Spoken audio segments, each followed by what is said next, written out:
नमस्कार किसान भाइयों, खेती बाड़ी से जुड़े एक और वीडियो में आपका स्वागत है। आज हम बात करेंगे बरसात के मौसम में सबसे ज़्यादा मुनाफा देने वाले गोभी के फसल के बारे में। दोस्तों, बरसात के दिन में गोभी के खेती के बारे में जैसे ही हमारे मन में ख्याल आता है तो सबसे पहले यही सोच लिया जाता है कि बरसात के दिन में गोभी का नर्सरी ही तैयार नहीं हो पाता है, सब गल जाता है। इसी वजह से बहुत सारे किसान भाई बरसात के दिन में गोभी का खेती नहीं करते हैं और वो अच्छा मुनाफा उठाने से वंचित रह जाते हैं। तो मेरे भाई, आज हम इसी समस्या का समाधान लेकर आपके सामने हाजिर हैं। आज हम विस्तार से आपको बताएंगे कि बरसात के मौसम में गोभी के कौन सा बीज का चयन करें, किस महीने में नर्सरी लगाएं और बरसात से बचाने के लिए कौन से उपाय करें। तो मेरे भाई, अगर आप मेरे चैनल पर नए हैं तो चैनल को सब्सक्राइब कर लें और नोटिफिकेशन वाले बेल आइकन को भी दबा दें, ताकि मैं जब भी खेती बाड़ी से रिलेटेड कोई भी वीडियो अपलोड करूं तो वो सीधे आप तक पहुंच सके और आप जानकारी का लाभ उठा सकें। तो चलिए बिना देरी किए वीडियो को शुरू करते हैं। आप लोग देख पा रहे हैं मैं अभी भी अपने नर्सरी में हूं और चलिए आपको अपना नर्सरी दिखाते हुए इसके बारे में बात करते हैं और ये भी बताएंगे कि हम कब अपने नर्सरी में गोभी के बीज का बुआई किए हैं और ये कितने दिन का हो चुका है और कैसा है ये आप खुद देख लेंगे। दोस्तों, किसी भी फसल को करने से पहले हमारे मन में सबसे पहला सवाल आता है कि हम कौन से बीज का चयन करें ताकि हमारा फसल अच्छे से अच्छे तरीके से तैयार हो सके। सबसे महत्वपूर्ण काम होता है वो बीज का चयन ही होता है। अगर हम अच्छे बीज का चयन करेंगे तो हमें उसका परिणाम भी अच्छा ही मिलेगा।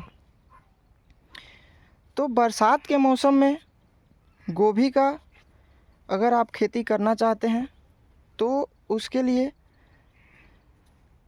बरसात में जुलाई से लेकर अगस्त सितंबर तक अगर बुआई करना है बीज का, तो सबसे अच्छा जो बीज का प्रजाति है वो सिजिंटा का CFL 6099। ये आप उसी बीज का नर्सरी देख पा रहे हैं। इसके जो गोभी का फूल बनता है वो आधा केजी से लेकर 700-800 ग्राम तक का बनता है, जो बरसात के मौसम के हिसाब से बहुत अच्छा खासा साइज़ माना जाता है। तो बीज जो है सिजिंटा CFL 6099, यही बीज जुलाई महीने से लेकर सितंबर तक के लिए सबसे बेहतर, सबसे अच्छा प्रजाति है। अब बात करते हैं हम कि बीज को नर्सरी में किस तरह से लगाया जाए। क्या हम सीधे बेड बनाकर बीज का बुआई कर देंगे तो क्या होगा, और अगर उसको हम प्रो ट्रे में करते हैं तो क्या होगा। तो फ्रेंड्स, सीधे अगर हम बीज का बुआई करते हैं तो उसमें होता ये है कि 100% बीज का जर्मिनेशन नहीं हो पाता है। कुछ बीज जमते ही नहीं हैं और कुछ जमते हैं तो वो गल जाते हैं। इससे लगभग 50% बीज जो है मर जाता है और पौधा केवल 50% तैयार होता है। तो अगर हम इस तरह के प्रो ट्रे में बीज लगाएं तो उसका रिज़ल्ट देखिए कुछ इस तरह से होता है। आप लोग अगर अच्छे से ध्यान से देखेंगे तो देखेंगे कि 100% जो पौधा है वो जमा हुआ है। मतलब इसमें एक भी बीज ऐसा नहीं होता है कि वो नहीं जमेगा। साथ ही साथ केवल जमने तक का ही बात नहीं होता है, और तैयार होने के बाद जब हम इसे खेत में ट्रांसप्लांट करते हैं तो उस समय भी बहुत अच्छा खासा रिज़ल्ट देखने को आता है, जो हम आगे बताएंगे। अभी बात कर लेते हैं कि हम बीज अगर लगा भी लेते हैं प्रो ट्रे में तो इसको बरसात के मौसम में बचाए कैसे, क्या उपाय करें कि पानी सीधा इस पर ना आए। तो फ्रेंड्स, ये जो रॉड देख रहे हैं ये पूरा यहाँ से वहाँ तक अपने बेड के साइज़ के हिसाब से इस तरह से बनाया गया है कि पूरा ये ऐसे कवर हो जाएगा इस पर प्लास्टिक। पानी बरसने से पहले उधर जो आप प्लास्टिक देख पा रहे हैं उधर, उसको इस पर पूरा ढक दिया जाएगा इस तरह से यहाँ तक, तो इस पे पानी नहीं आएगा। तो ये उपाय आप भी कर सकते हैं और अपने फसल को पानी से भी बचा सकते हैं।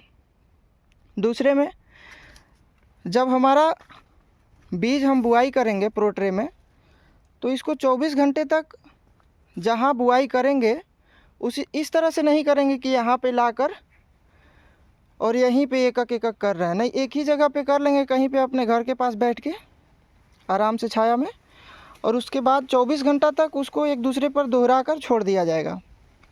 अगर आप वो भी देखना चाहते हैं तो हमारे अगले वीडियो में अभी मेरा फिर से एक और बैच नर्सरी का तैयार होगा, उसमें पूरा हम आपको तरीका बताएंगे किस तरह से प्रोट्रे में मिट्टी भरे या कोकोपीट भरे, कैसे मटेरियल तैयार करें हम प्रोट्रे में भरने के लिए, किस तरह से इसमें बिजाई होगा, और साथ ही साथ उसको 24 घंटा किस तरह से हम रखेंगे, और उसके बाद यहाँ पे किस तरह से लाएंगे अपने नर्सरी में।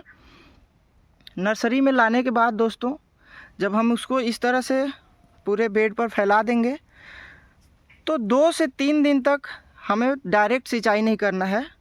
ये जैसे ये पाइप से सिंचाई डायरेक्ट इस तरह से नहीं करना है, हमें ऊपर से जो फर्टिलाइज़र छिड़काव करने के लिए जो मशीन होता है उससे ऊपर से पूरा फुहारा देना है, और उसी से इतना पर्याप्त मात्रा में पानी डाल देना है कि ये पूरा का पूरा भीग जाए अच्छे से। 3-4 दिन तक, जब तक पौधा कुछ बड़ा ना हो जाए, ऊपर से पानी सिंचाई करना है। इसके बाद बेड में इस तरह से बना ही रहेगा, तो यहाँ तक ये जो है नर्सरी, उसमें यहाँ तक नीचे तक, ऊपर पानी नहीं आना चाहिए। 3 दिन के बाद ऊपर तक पानी, मतलब यहाँ तक, नीचे तक, यहाँ तक पूरा डुबा के पटा देना है। फिर आवश्यकता अनुसार जैसे जैसे पानी का ज़रूरत पड़े डेली सुबह देख लेना है, और लगभग डेली ही पटाना पड़ता है पानी, तो अपने आवश्यकता अनुसार इसको देखते रहें।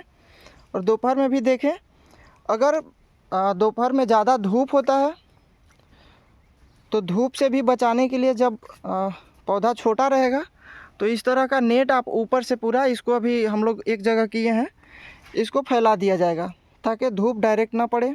दोस्तों, आप ये जो मेरा बीज देख रहे हैं, ये जो पौधा तैयार हुआ है, ये सिर्फ़ और सिर्फ 10 दिन का है। इसका बुआई हम लोगों ने 30 जुलाई को किया था और आज 9 अगस्त है। तो आप लोग देख ही पा रहे हैं कि जिस तरह से, जिस टेक्निक से हम लोग नर्सरी तैयार करते हैं, ये कितना अच्छा तैयार होता है, कितना अच्छा इसका जर्मिनेशन है।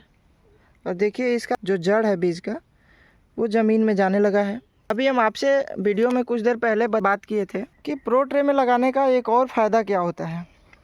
जर्मिनेशन तो हुई क्या 100%, उसके साथ ही साथ क्या फ़ायदा होता है प्रो ट्रे में लगाने का। तो फ्रेंड्स, जैसे देखिए ये मेरा है, ये पहले बैच का था, ये बीज अब तैयार हो चुका है। अब इस पौधे को कल परसों में खेत में ट्रांसप्लांट कर दिया जाएगा। ये भी देख ही पा रहे हैं आप लोग, ये भी 100% इसका भी जर्मिनेशन हुआ है और अच्छा खासा ग्रोथ भी है। तो प्रो ट्रे में लगाने का फ़ायदा ये होता है, एक आपके लिए दिखा रहे हैं आपको, ये देखिए, मान लीजिए जैसे आप प्रो ट्रे में लगाए तो ये पूरा गोभी का जो जड़ है, ये पूरा जड़ आप जब इसको लगाने के लिए निकालेंगे प्रो ट्रे से, तो इतना जड़ आपके खेत में ट्रांसप्लांट होगा। इसके जगह पर अगर आप ज़मीन में बिजाई करते हैं तो उसमें ये नुकसान है कि जब खेत में लगाने के लिए जब आप बीज को उखाड़ते हैं तो ज़्यादातर जड़ टूट जाता है, कुछ कुछ जाता है। इसकी वजह से जब आप खेत में लगाते हैं तो 4 से 6 दिन तक वो पौधा रिकवर करता है खुद को, अपने जड़ को ज़मीन में फैलाने में, अपने आप को स्ट्रॉन्ग बनाने में 4 से 6 दिन लगा देता है। उसके बाद वहाँ से वो ग्रोथ करना शुरू करता है। उसके जगह पे जब आप प्रो ट्रे में नर्सरी तैयार करते हैं तो भी आपको दिखा ही कि उतना ज़्यादा जड़ इसका यहाँ से मिट्टी के साथ जब जाएगा खेत में तो उसको वहाँ पे कोई नया इन्वायरमेंट में नहीं मिलेगा। वो सीधे जो जैसे पुराने में चल रहा था उसी तरह से वहाँ तुरंत अपने ग्रोथ को उसी दिन से, उसी घंटे से स्टार्ट कर देगा। ऐसा नहीं है कि अब 6 दिन तक ये रिकवर करेगा खुद को, इसके बाद तैयार होगा। दूसरा चीज़, अक्सर ऐसा होता है कि बरसात के दिन में किसान जैसे ही गोभी को खेत में लगाते हैं उसके बाद पानी बरसना शुरू हो जाता है या फिर पानी बहुत तेज़ बरस जाता है। उस केस में भी यही होता है, जो ज़मीन में जिसका बिजाई होता है, जिसका नर्सरी ज़मीन में तैयार होता है, वो पौधा अच्छे से अपने आप को रिकवर नहीं कर पाता है 1-2 दिन में, और वो दिन में जो है गिर जाता है। और जब पानी बरसता है तो पूरा का पूरा पानी जब छींटा पड़ता है पूरा मिट्टी चढ़ जाता है पत्ता पर, और उसमें 50% वहाँ भी मर जाता है। मतलब आधा तो आपका नर्सरी में तैयार नहीं हुआ, आधा ही जमा, फाइनल होते तक 50% ही आपका तैयार हुआ बीज, और उसके बाद जब आप खेत में ले जाएंगे तो वहाँ भी 50% या 40% मान लीजिए, जो भी आपका वहाँ भी नुकसान हो जाएगा बरसात की वजह से, कुछ धूप की वजह से। क्योंकि इस तरह से तो आपका बीज तैयार नहीं रहेगा कि इतना अच्छे से आपका पूरा जड़ आ जाए, ऐसा तो आपका तैयार नहीं रहेगा। वो तो जड़ टूट जाता है जब यहाँ से निकाला जाता है। तो यही नुकसान है दोस्तों। आशा करते हैं कि आपको वीडियो काफ़ी जानकारी वाला लगा होगा, आपके काम का लगा होगा। अगर वीडियो अच्छा लगा होगा तो अपने किसान भाइयों के साथ शेयर कीजिए और वीडियो को लाइक कीजिए। मिलते हैं किसी और वीडियो में, तब तक के लिए जय हिंद, वंदे मातरम।